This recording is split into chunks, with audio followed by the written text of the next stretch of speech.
friends, happy Monday. How are you today? I hope you had a great Easter if that is what you celebrated. We had a nice quiet Easter,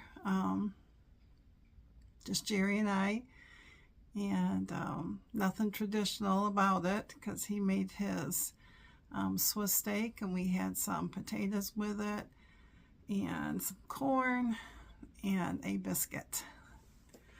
So, but it was a nice quiet day. We had church in the morning and then he worked on the kitchen a little bit about until noon, and then he just vegged the rest of the day. So today it is like 60 degrees, but we're under a wind advisory, so we are until 10 p.m. and they said our wind gusts could get up to 35 to 40 miles an hour, and it's starting to pick up a little bit at times. So, but started the day off with getting up way too early. Woke up with sinuses hurting, so I got up. And then after a bit, I had my devotions and my smoothie, and then I did a little knitting on my sock for myself. And over the weekend, I started a new project. I know I got all these projects, but I just, yesterday was so beautiful. The sun was shining all day long, and we had our screen or our back door open on the sunroom. The storm was still up though, but the sunroom got up to like 77 degrees out there because it was in the 60s, because the sun will just hit it and shine on it. So it was really, really nice. So I had to turn the ceiling fan on. But I watched Kate at the last Homely House, and I've been watching some of her older YouTube videos and stuff, and she likes to do a lot of English paper piecing, a lot of sewing, knitting and gardening and all the stuff. And she had one where she did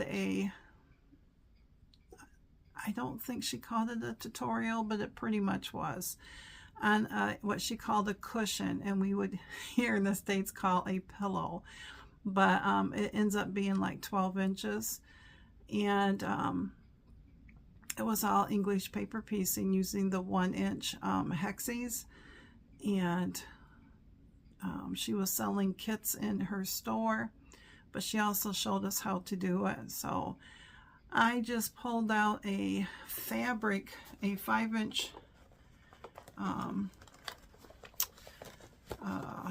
what is it called? Charm pack from Lori Holt that I have, and Riley Blake is the designer, but it's called Hometown. And so it has all these colors in it. Now hers only took 30. And there's, of course, 42 in here. And she tells you to, before you, see if I can get that closer so you can see everything. Before you cut all of your squares up into quarters, take out 12 that you like for that envelope backing. And all that means is that you sew half of the squares together, so there's 6 on this side, 6 on this side, and then she has you iron at a double edging, so when they lay on top of the finished top, then you sew it all around, then you can turn it inside out and you can slip a pillow in it with a nice clean edge. So I pulled out my 12, and then I proceeded, because I wasn't paying attention. Well, she said that you need 12 of the 5-inch blocks, and then that should leave you 18. Well, if you add 12 and 18, that's 30. So, and I had cut the whole rest of it up, which is okay because I really like these, and they're 2.5-inch squares, so I can always make mug rugs out of it or whatever.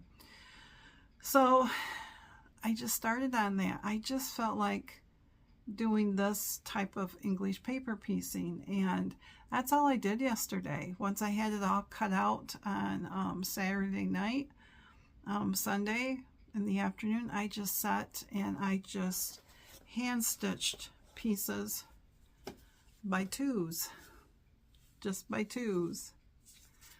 And they are all,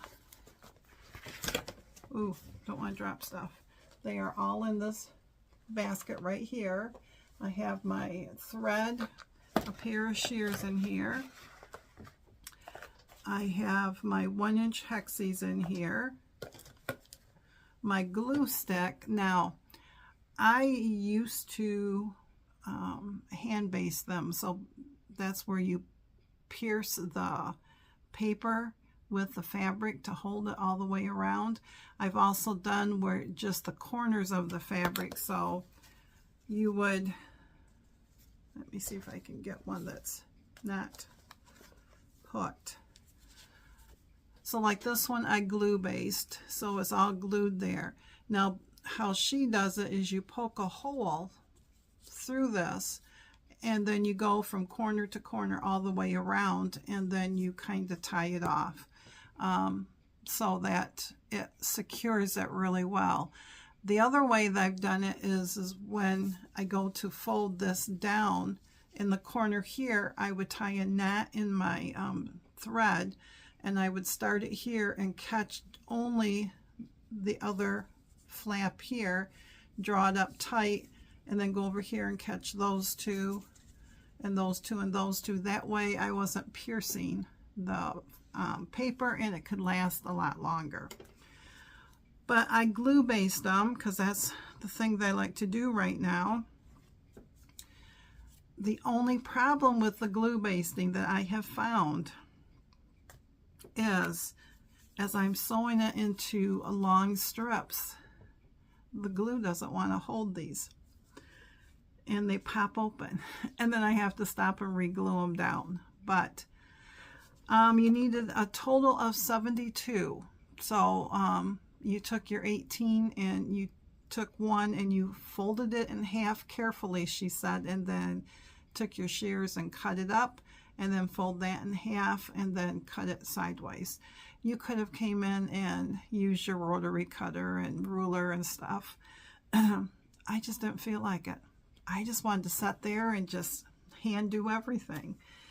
So I started it, and it is 2, 4, 6, 8, 2, 4, 6, yeah, so they're 8 long. But the way that it does it, you're going to have one end that jags out and one end that doesn't. So I need 9 of these, I think. And yeah, and I got 5 rows done so far. So this will be my pillow, and this is what I said about the where they jog out right here. So whatever side that I'm doing, this one stuck out, this one was in, so if I go to add another one, I lay it just like this, and see that one will stick out. And so I will then fold it down, and I will put pretty sides together, and then I will whip stitch that, and when I open it up, it will stand up like this, and then I have to bend the paper so I can get this to go down on top of that. And when that's done, you bend it so that the blue goes in there like that. So it's not that difficult, but so I'm really enjoying this. So I do have all the papers in, and when I get this all done, she suggests that you give it a good old press, and then you sew all your other blocks together so you have a front and back. and then she shows you how to lay the pieces together so that you'll get that 1/4 inch right there. So when you sew everything together, when you sew your one envelope side on this side and one envelope side on this side, then you trim it back down to 1/2 inch, and so it will give you a straight edge. So it should give it so that it will just cut off right there. So yeah, so I've been working on that. I should be in here sewing on my curtains, but I'm not. I don't feel like sewing today. I was knitting a little bit on and off on my second sock and doing what I can on it, but that's not calling me either. That thing is. So the other thing is I got my subscription from Stitches of Love that came today. This will be block 2. And it always comes with a thank you card in there. And this will be what block 2 looks like. In my younger days, that's how I wore my hair. I really did. And everybody made fun of me. And I quit wearing it like that. And I should have continued because I really liked it like that. So, but it says create. You got a sunflower in there. And these are the fabrics. It comes with the white background. It came with more silky threads and these colors right there. So this is a peel and what I call I guess it's a tearaway. It's a peel, stick, and stitch thing. So it's all printed on here. And what I'm supposed to do is trim it as closely around because you don't want all of this extra peel stuff on there. And it peels off, and then you lay it on this fabric, and you're not going to be able to see, but there are little white dots in it. I don't think you'll be able to see. I don't think so. But there's little white dots on it. So this is always press that out, and then you stick this on it. You don't iron it, you just stick it. And what I did last time is I followed what they said to do on not on this, on this. Once I cut this down, then I go back and then I do like a little bit longer running stitch all the way around to help hold this down even better because it can come undone. And so it came with that, it came with the background fabric, came with the strips around the edges. Ooh. So it came with this orange one right here, and this blue one right here,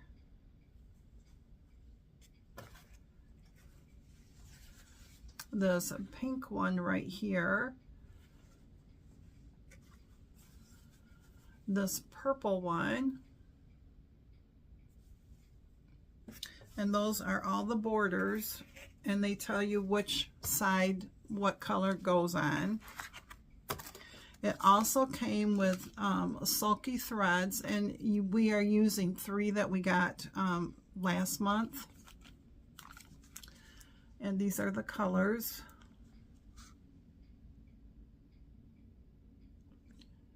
This one is a chocolate brown, lime green, a blue multicolor. This one is like a sunflower yellow. And that's an orange color. Even though it's coming across pink, it is orange. So it came with that. And there is a booklet that tells you how to do the instructions. And then there is a trim guide for when you trim your white paper down. So that just came in.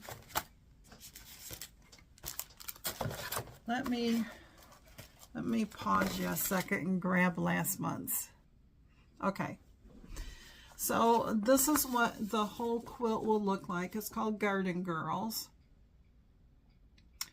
And they will send everything but the backing, the binding and everything.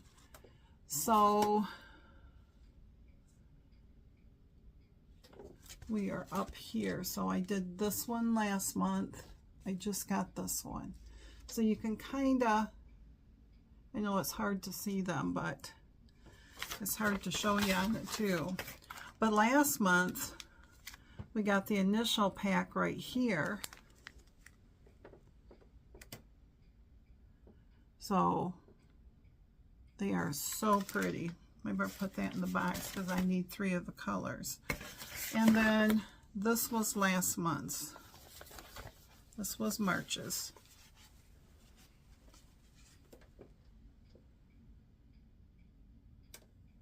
So this one's going to be a pretty one.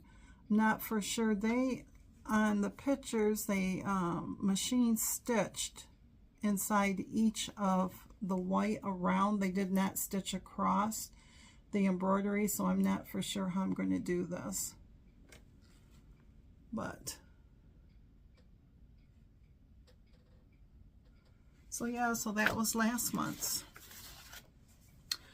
So other than that, today was laundry day, and I did some laundry last night, and then this morning I did another load and pretty much caught up, because it's just us two and we do laundry, you know, twice a week, if that. And we needed bread. We were completely out of bread, so I made our bread. Tonight our grandson Landon plays baseball again. We were able to watch him Friday night. We got to see him pitch. We got to see him play and bat. And but they're now getting in their busy type of season, and we've had to write them all down on the calendar, because it's like, I think this week is like 3 games, and then 3 games, and 3 great games right through almost Memorial Weekend. So, but Mr. Jerry's been working in the kitchen. He's ordered the countertop, and so he's getting on your counters, you have the countertop, and then you have your edging below. That edging below is almost like double what the countertops cost. And so our old one was wood look is what it is. And so what he's done is he's taken that all off, and then he's built better support underneath it, and then he's got some other wood that he is going to make the trim around. I mean, this is all part of what he does, and so that will save us lots of money right there. So we won't get the countertop in until towards the end of this weekend, he said, or next weekend.